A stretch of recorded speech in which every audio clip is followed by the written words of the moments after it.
Hello, this is Reverend Don. This is Reverend Don Lewis coming to you from the beautiful metaverse, and more specifically from beautiful Danville, Illinois, homeland of the Corellian tradition. And this is Midday with Reverend Don. Welcome. And as you know, if you follow Midday with Reverend Don, you can type your questions or comments onto whatever platform you're watching on, and they should show up here in my chat room, and we can talk directly. And my stated subject for today is winter thoughts. And this came to me earlier today as I was thinking about the fact that I'm living here in central Illinois, where we have a distinct winter, as opposed to Florida, where I lived for many years, where there's a much more mild winter.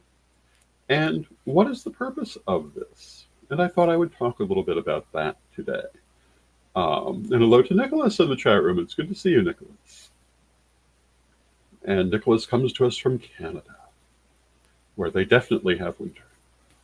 And hello to Antonio in the chat room. It's good to see you, Antonio.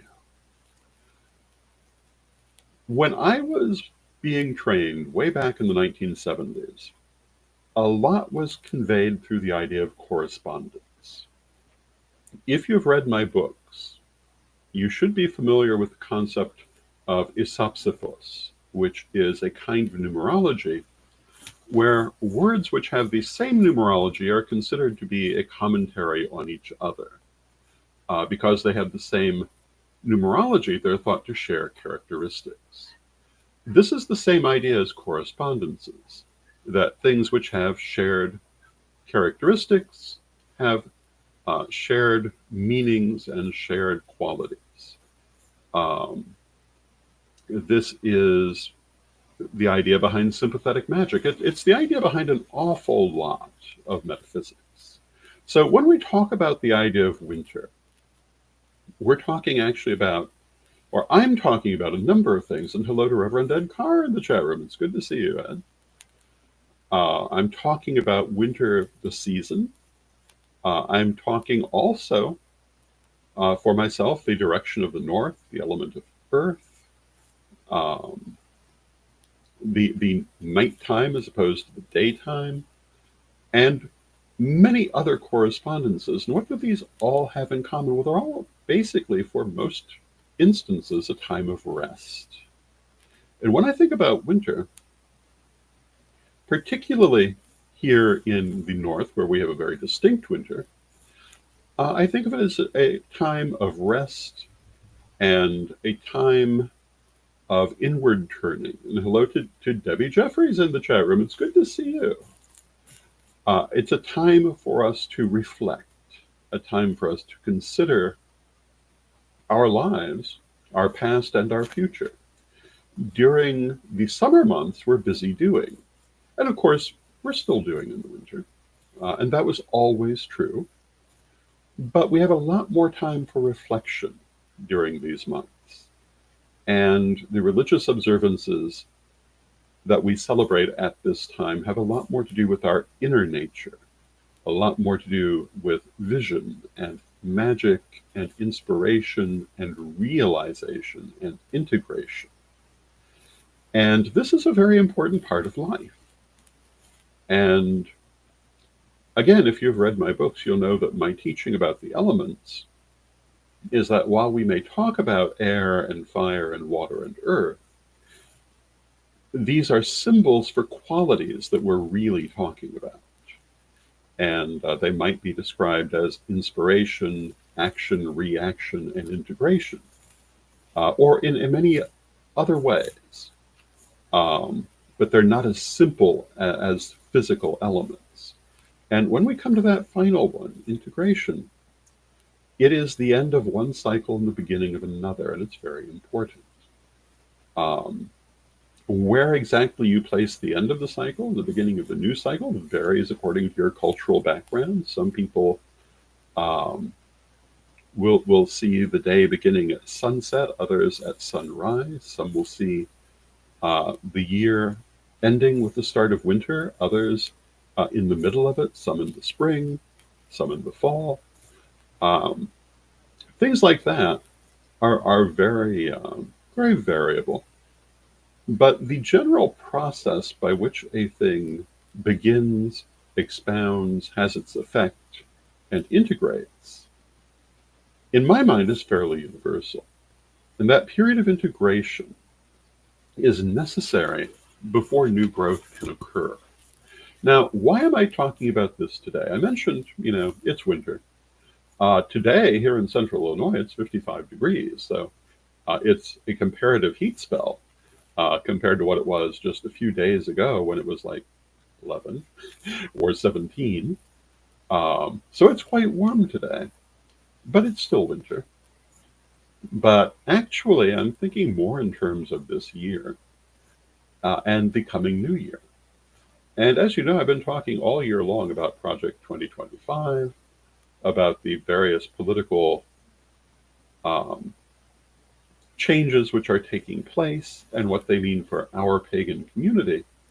And it seems to me, and hello to Janet Gann in the chat room, it's good to see you, Janet, that we're at a time that it's very important for us to stop, rest, prepare, and consider what is the most effective way to go forward. And that's what winter is really about. In the natural world, this is the time that the seeds are in the ground.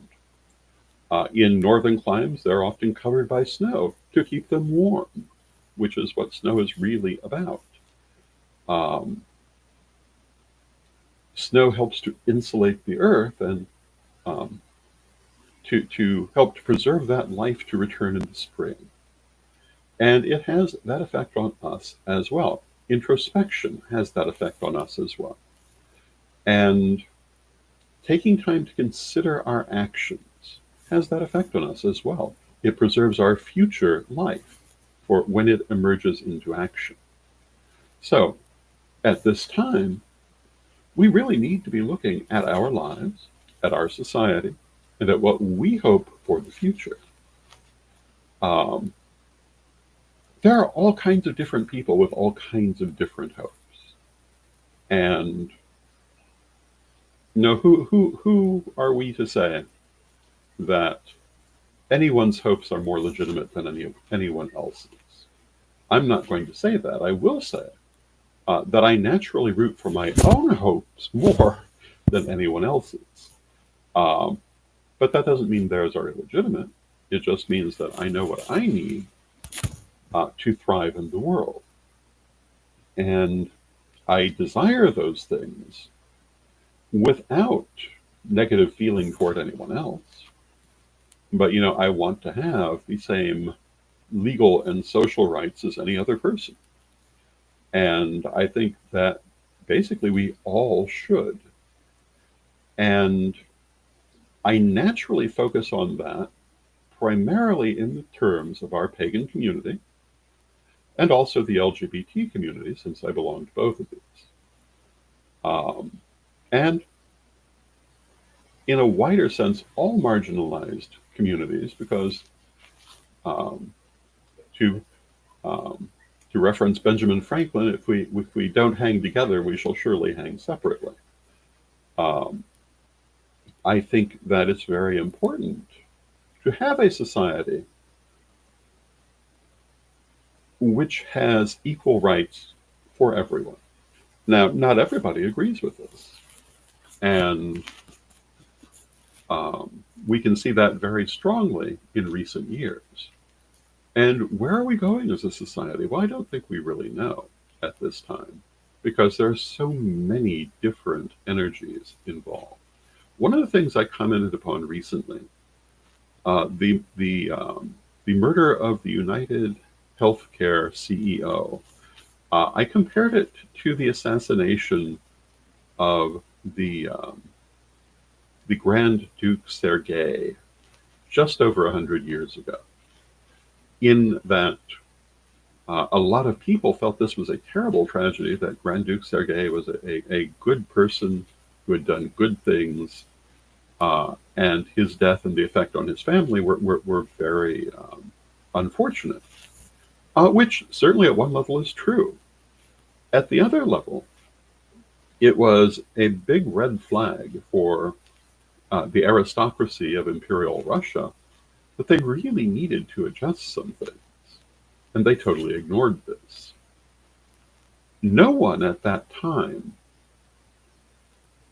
in my opinion, could have accurately predicted, except perhaps for certain metaphysical people, how that was ultimately going to play out. Nor do I think that, barring psychic resources, that we can predict how this is going to play out. There are many different forces competing for the future. But if we want to see the future we hope for, we need to be one of them. And how do we do that? Well, right now, in my opinion, what we need to do is to become clear in our minds and clear in our soul of what it is we want to see in the world. If we know what we want, we'll be far more effective in pursuing it. A certain essay on pathos.com by, I believe, John Beckett was brought to my attention the other day on why political magic is often ineffective. And it was a very good essay. I will say that. And one of the things it pointed out is that, one, there are many different competing forces, and it's a complex situation. But the other is that, as far as our community goes, we don't agree. We don't have, for the most part, common goals. So, except in the very loose ways, and even then, only for some. This, of course, means that, the idea of our community pursuing any one direction when we cannot agree on the direction cannot happen. And that is unchangeable. There's nothing to be done about that. But as I often say, those who can work together should. I've said in this program what my personal goals for the future are, the society that I feel we should be living in, the world I feel we should be living in, where everyone can live a peaceful life regardless of who they are. Not regardless of their actions, but of who they are. I don't think that anyone should be reduced to a second-class status because of their religion or their race or their sexual orientation, or even their cultural background. Now, there are, of course, certain actions that we cannot approve of, and violence is obviously one of them. As a society, that is a very dangerous thing to be approving of. I think we're going to see more of it before we see less of it, but that doesn't mean that I'm saying that's a good thing. I actually greatly mourn the peaceful years of the past as I look at our very, very combative present. There's never been a time in my life when, for example, people from different backgrounds, different political backgrounds, different socioeconomic backgrounds, different cultural backgrounds, were not, to some extent, at conflict. And certainly not the first time they've been highly polarized. But there have also been periods of time when they were not. And I believe that we can achieve equilibrium between even highly contentious groups if we focus on this, if we direct our energies to this. And I absolutely do not want to see the dominance of, Christian dominionism, Christian nationalism. I think that is a path of great violence and ultimate despair. And why do I think that? And that is, you look at every other time they've come to power, that's exactly where they've gone.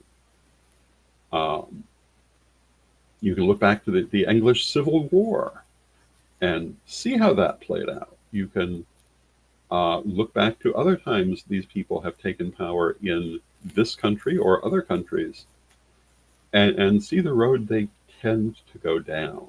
It's not a good road. And ultimately they overplay their hand and get put out of power, and things move on in a new direction. But I'm hoping that is not necessary.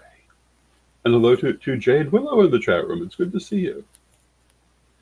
And when we talk about things like political magic, I hope that we can use this to build a peaceful future in which we all can thrive. Um, I see no reason that this is not possible. Whether it is what we'll be able to do is another question, but I see no reason that it's not possible. Um, but what do we need to be able to do it? And Nicholas says you have to believe what you believe, but I fear violence for sure. Well, yes, you should. Um, However, we are magical people, and we don't have to just be carried along by fate. We can play an active role in where the world goes. This is why I started the Corellian Peace Campaign 9 years ago. Um, and I believe it has made a difference. Um, and hello to Frederick Lewis Awesome in the chat room. It's good to see you, Frederick. Um, Frederick says, "Hail to thee, Rev Don. Hail to you, Frederick." So I guess part of what I'm saying, a magical mermaid says it takes a lot of pressure to make diamonds, and that is true. And sometimes when we come to unpleasant places, there is a reason they must happen. One of the things that I have to say, I've seen a lot of negativity come into prominence in society that I thought society had passed beyond. I'm talking about US society, which is where I am. I certainly knew that, well, racism, for example, was still an issue, but I thought it was less an issue than it is. Various other various other social evils, I thought we'd moved farther beyond. We obviously have not. Maybe it's necessary to go back into these in order to finally move beyond. So philosophically, I certainly admit that. But for myself and my community, I'm hoping to have it be as not destructive as it could possibly be. To have as positive a future as we can possibly have. And for us to do that, I think we need to free ourselves from emotional reaction and instead focus on what it is we wish to see and work in that direction. Now, of course, it's impossible as humans to be without emotion. And going back to what Nicholas was saying about fearing violence, for sure. Well, yes, of course we do. Everyone does. But we cannot allow that to be our only consideration, particularly if we truly believe, as I do, that we are magical people. I'm not in this program going to go into great detail about what I think we need to specifically do, although I'm eventually going to go into that detail. But what I am going to say is what I would like you to do is to spend this time thinking about what you wish to see, not what you're afraid of, and not even what you'd settle for, but what you actually want to see. And focus on what you think makes a good world, what you think would be the world we would want to live in. And clarify this in your mind, because when it comes to magic, if you can't have clarity, you're not going to have success. Hello to Jade Rising in the chat room. Now, Magical Mermaid says, unfortunately, hatred lies just under many surfaces. Status quo using it for division to dominate. Well, that's certainly true. And, I'm not saying to ignore your emotions. I'm saying not to be dominated by them. Um, when I think about Christian dominionism, for example, I have many negative emotions in that direction. Um, I think back to my mother, who had a hate letter that was sent to her after my sister died, um, denouncing her as a bad person. Um, I assume because of who she was, and signed only a Christian. All my life, I have carried that memory with me. Um, and she continued to read that letter, I guess, every day for years and years. I would assume to remind herself of the negativity in the world. One of the things that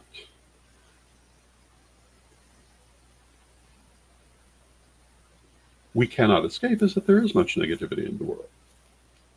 Now, Jade Willow says, I was robbed at gunpoint, and the police are not doing anything about it. So I did a protection spell around me and in my house.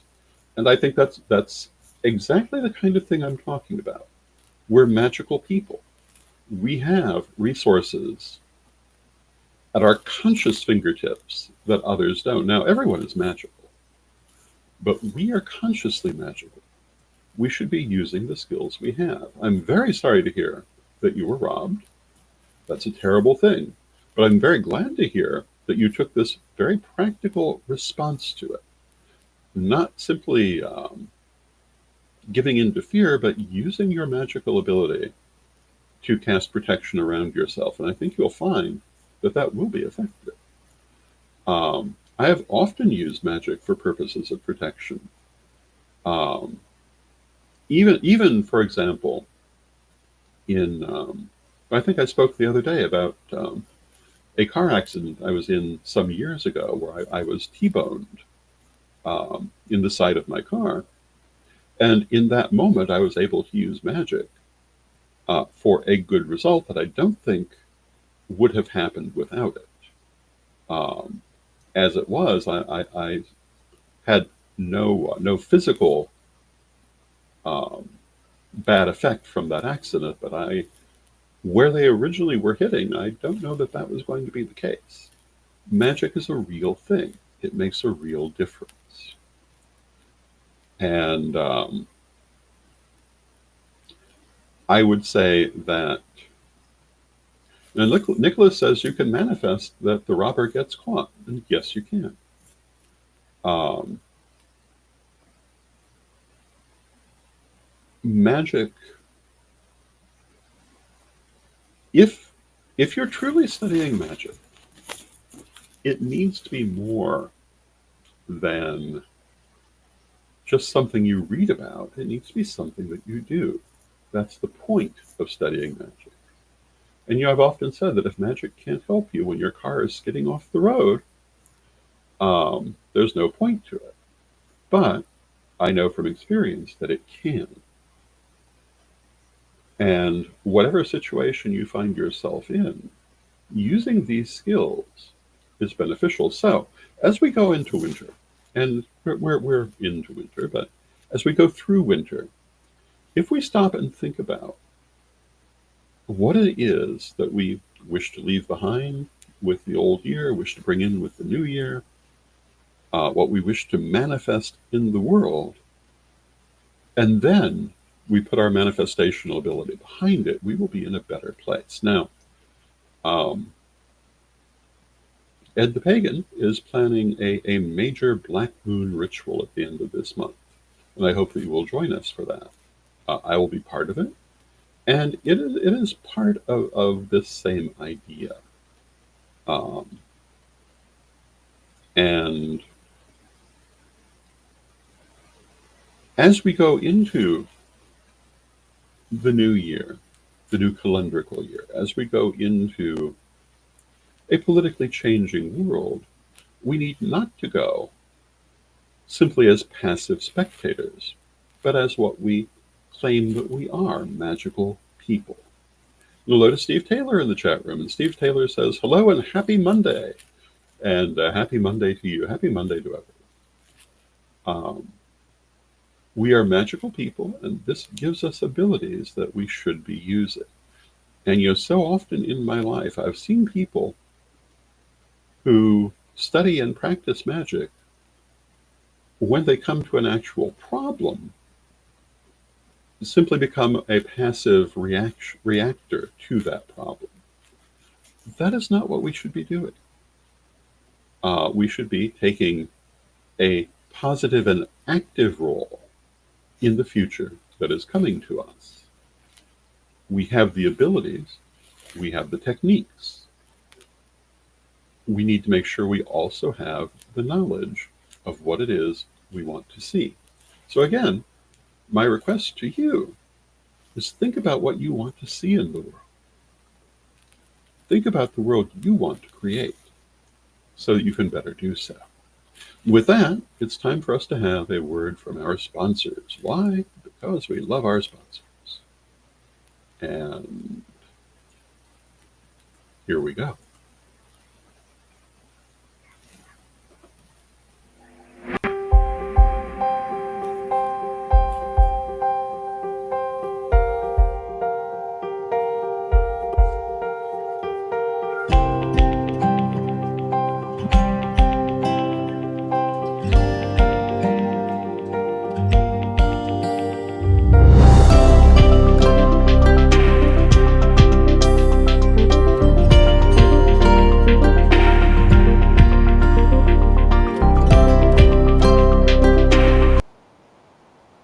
Ready to unlock the secrets of the universe? Join me, Rev Don Lewis, for my metaphysical and magic auctions at Gaia Thrift at whatnot.com. Discover fascinating artifacts, mystical crystals, and rare and unusual books that could change your life. Don't miss this chance to bring a little magic into your world.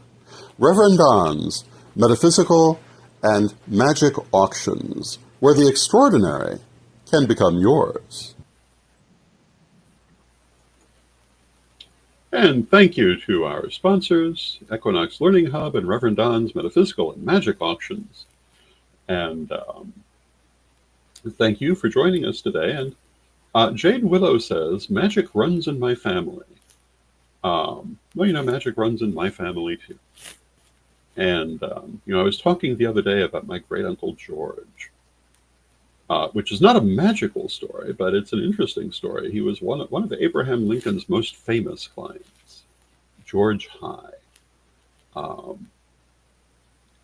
But he reminds me that one of the things my family stressed very, very highly as I was being raised was to live a remarkable life. And, I think I'd have to say that I've done that. I have had wonderful adventures. I've known wonderful people. Some roads have gone in directions I didn't entirely anticipate. But, I can't really say that I regret anything. I have had a remarkable life. And it's not done yet. Because one of the things that I find myself thinking about as we go into this winter is I'm still here. And as long as you're here, there's obviously more to do, at least as long as you're willing to do it. And I know that I have many things ahead of myself.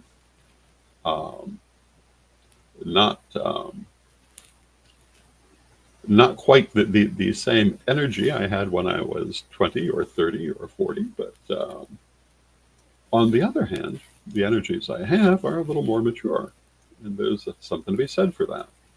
And I find now, in my 60s, that the political battle that I've always felt was coming, is on our doorstep. The battle with Christian dominionism, which, of course, they've been fighting the whole time. And, are we going to be able to hold our own? Well, only if we try.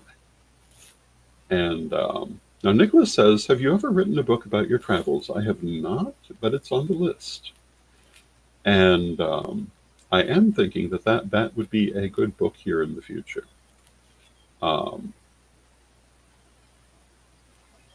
It is very interesting to consider an autobiography. Because, for one thing, you have to step back from your life to be able to write. Um,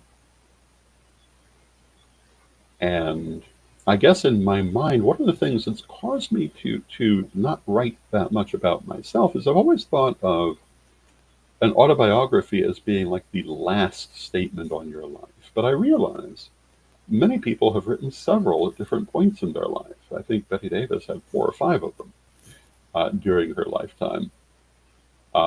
So there are different ways to go about that. So somewhere along the line, that autobiography is coming, um, which will talk about famous people I have known, not famous people I have known, travels and adventures and magic and all of those good things. Um, Hopefully in a way that is beneficial to everyone. With that, we've come to the end of our half hour, and I hope that you've found these thoughts on winter to be helpful.